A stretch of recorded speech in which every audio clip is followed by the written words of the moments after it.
Alright, hello, welcome back. It's Jasmine with another video for a commentary on grief. I wanted to apologize about last week. I haven't been doing too well, and I felt like it'd be best to skip a week and come back today. I haven't been taking very good care of myself because I've been overwhelmed, and I haven't been eating well, I haven't been sleeping very well, so taking it a day at a time.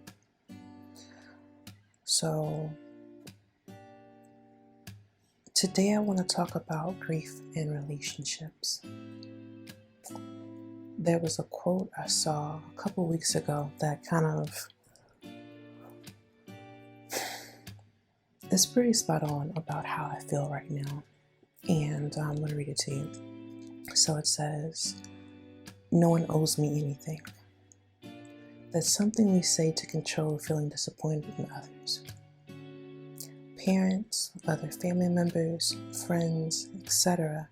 have an implied obligation to hold space for you. In relationships, it makes sense to have expectations.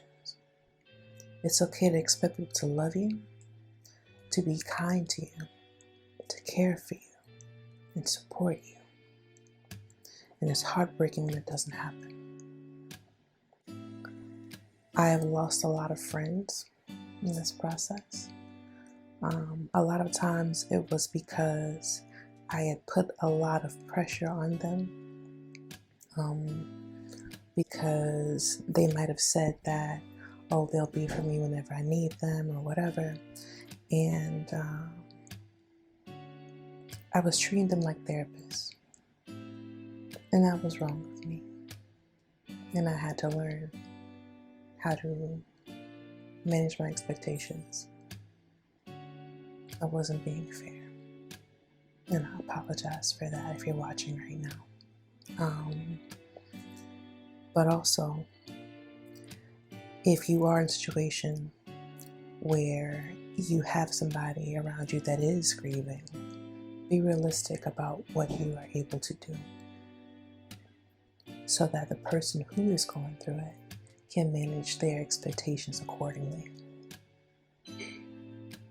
Just as much as the person grieving is responsible for their own grief and their journeys, you are responsible as a loved one to be realistic about your ability. If you want to be better, try asking them what they need. And if they can't communicate that yet, be patient with them.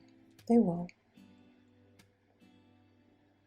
Nobody is perfect, and nobody expects you to be. It's life.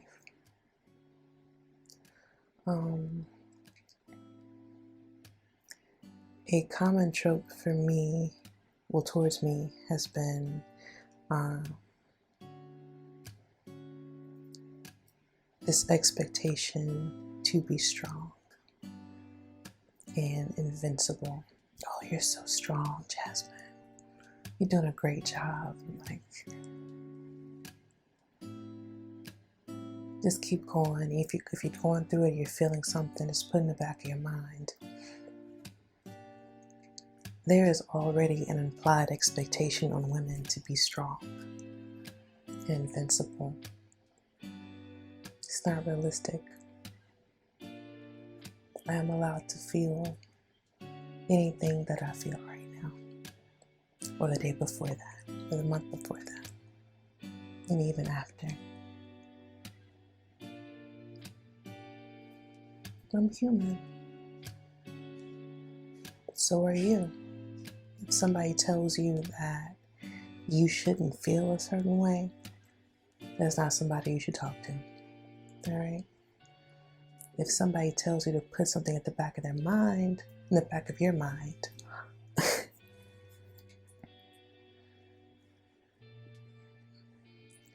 if you have lost someone, they are in the back of your mind all day, every day, 24/7. All right? You are already actively trying to distract yourself with everything you can think of so that you don't have to think about it. Sometimes you get overwhelmed. Sometimes you can't control where you're at right now. You get tired. I'm tired. I'm tired. Last week I got someone saying that, why are you making a channel about sad stuff? And I was like, that's interesting. This is life. This is something that happens to everybody. People are losing loved ones every day, especially the COVID. You know what I mean? Like, this is not something that will go away. People are dealing with isolation.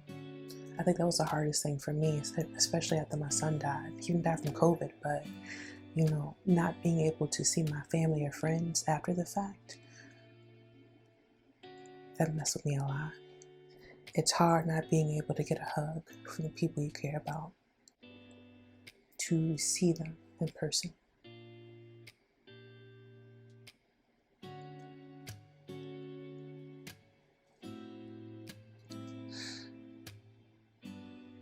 The last thing I want to talk about is assessing your relationships. I have lost my partner in this, and it wasn't for lack of trying to work with them. Things fall apart, and sometimes they fall apart long before we ever realize that it has. Some questions I want you to ask yourself. I wrote them down because I don't want you to lose them.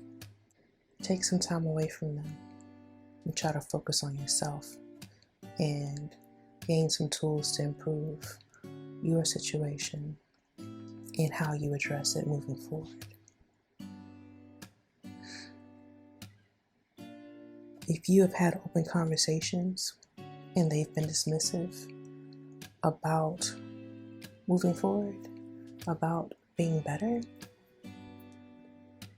you really should consider walking away. You owe it to yourself, present and future, to save yourself from that relationship, especially if they're not willing to grow with you. Don't do it to yourself. Okay? That's all I have for you guys today. And if no one's told you, you are loved, you are enough, you are amazing, and your feelings are 100% valid. So until next time.